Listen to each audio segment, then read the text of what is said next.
Sat Nam. Good morning. Good morning, good morning. So we're in it.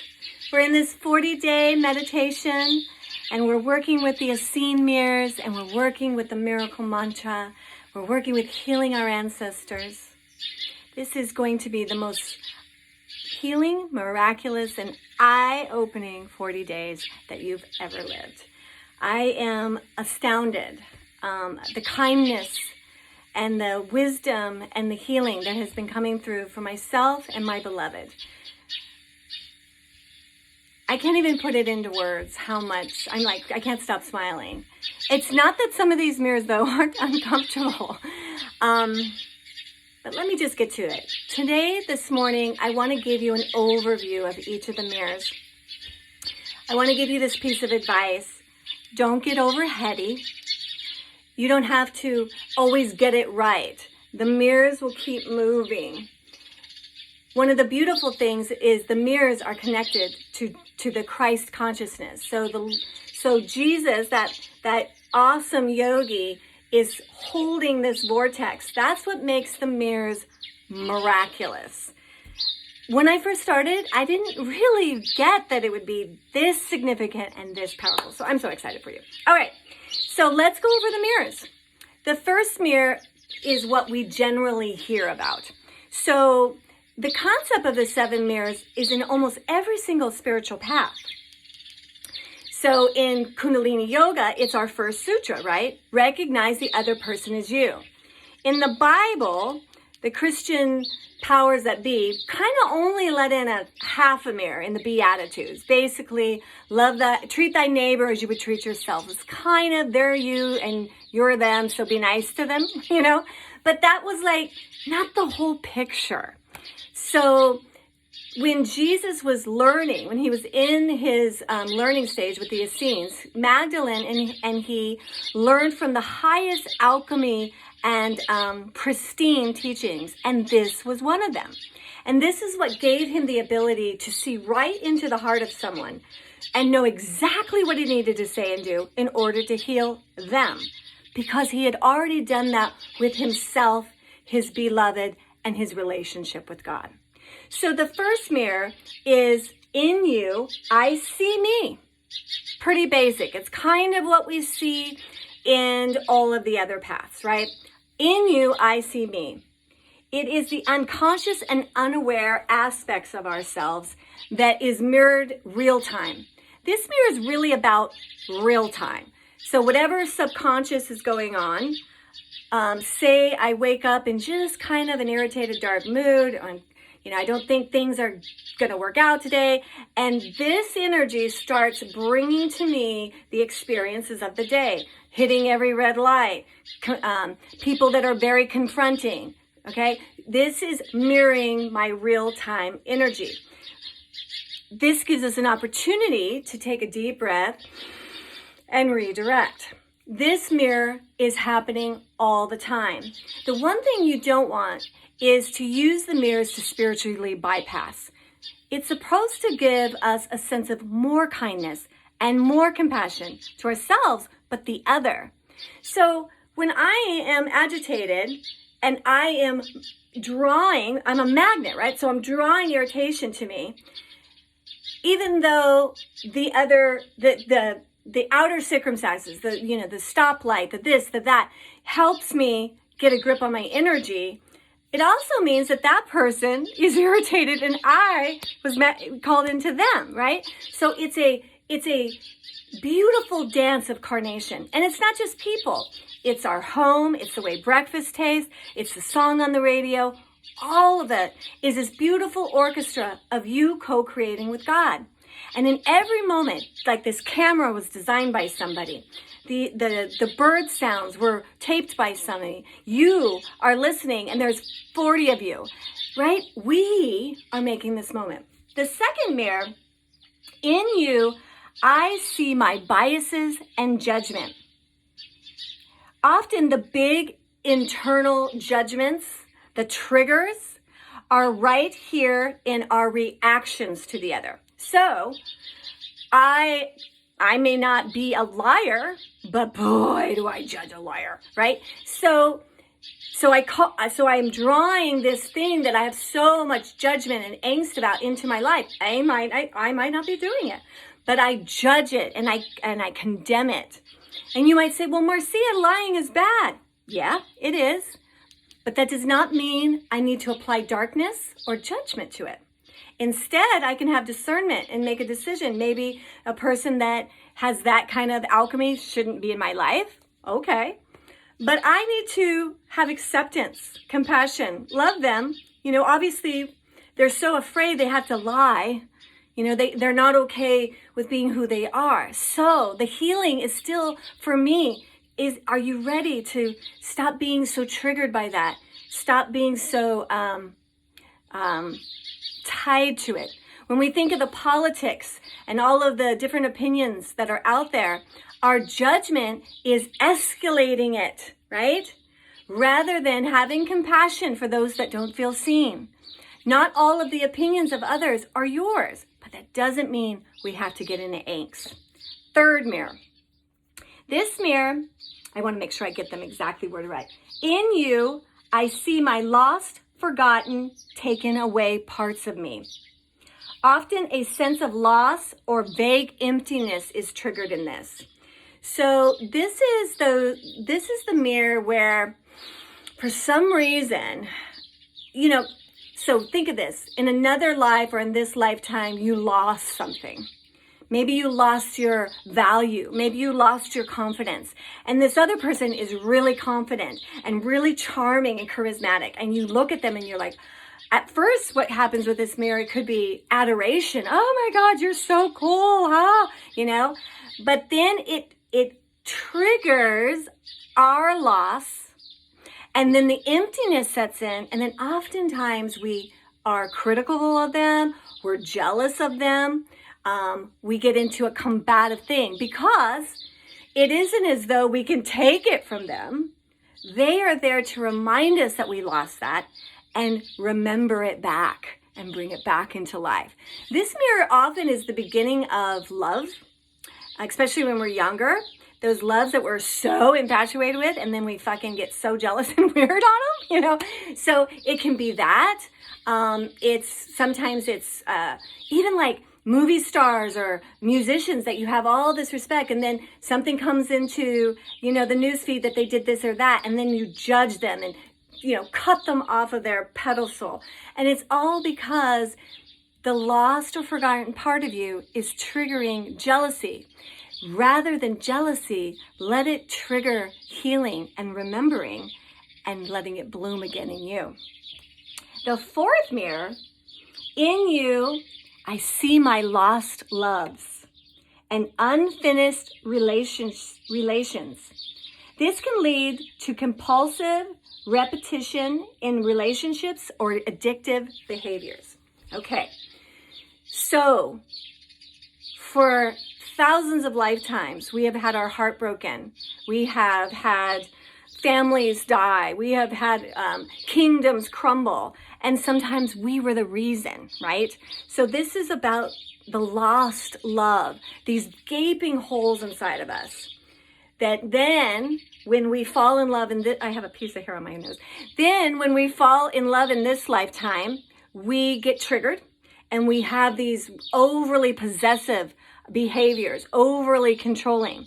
Or, in order for us to just maintain in our life with this huge hole, this lost love, sometimes the lost love is you. You lost your soul. You lost your connection to you in this lifetime, and you miss you.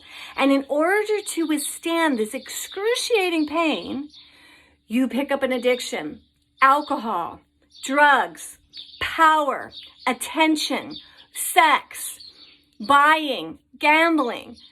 This lost love mirror leads to us accessing energy from something else in a very unhealthy way. Good news is, when we notice it, we can put the alcohol down and begin to find that lost part of ourselves and fill that hole and heal it so we can be whole and stand in our life in love again. The fifth mirror is one of the most important mirrors, and we touched on it a little bit on our first night together. This is the mirror that magnifies our relationship with God. And that mirror starts with our impression and our relationship with our mom and dad. In the very beginning of our life, they're God. Whether they meet our emotional and physical needs, spiritual needs or not, sets us up, especially when we're under 7, of how the divine takes care of us. And of course, our parents are human and they don't do it perfectly. So we get these weird, unconscious beliefs of what God can do. This has been so illuminating to me. You know, in some ways, when I do the work, and we're going to do some work on this later, but anyways, my mom, you know, it's like she's dynamic, she's ambitious, she can be kind of cold, she wasn't there. One of the weird things that I finally got to the bottom of something that I have wondered about my whole life, and I healed it and realized it in the last 3 weeks because of the mirrors. I've always wondered, like, I love God, right? I'm teaching all about God. This is my thing. And then I don't ask God for help. I don't really like pray, hey, help me. What is that? Oh my God. It is totally related to a subconscious belief because my mama was going to school and had 2 jobs when I was a little girl. She really wanted me and my brother to have everything she didn't. And her mom was poor and alcoholic and she had no dad. So she, in her mind, I'm going to be able to financially care for my children and have all this for them so they'll be okay. But in that, okay, she's gone. So as a little girl, my understanding was my mom's there for me, but it really needs to be important. If I need her, I can have her, but it needs to be a big deal. Otherwise, try to handle your problems yourself. Try to be okay because mom's really busy. Now, or I had a relationship with God like that. God loves me, and if I really need him, he'll be there, but he's really busy, so hold out if you can handle it yourself. Well, that's not true. And by having the mirrors reveal this to me, I get to put that aside. And now I have a relationship where I can call on God every moment of the day. And he has all the time in the world for him. And he loves and appreciates me asking him for as much help as I need. So this 5th mirror is the good and bad traits of mom and dad, the caretakers that raised you, has facilitated the beginning idea and subconscious belief you had with God.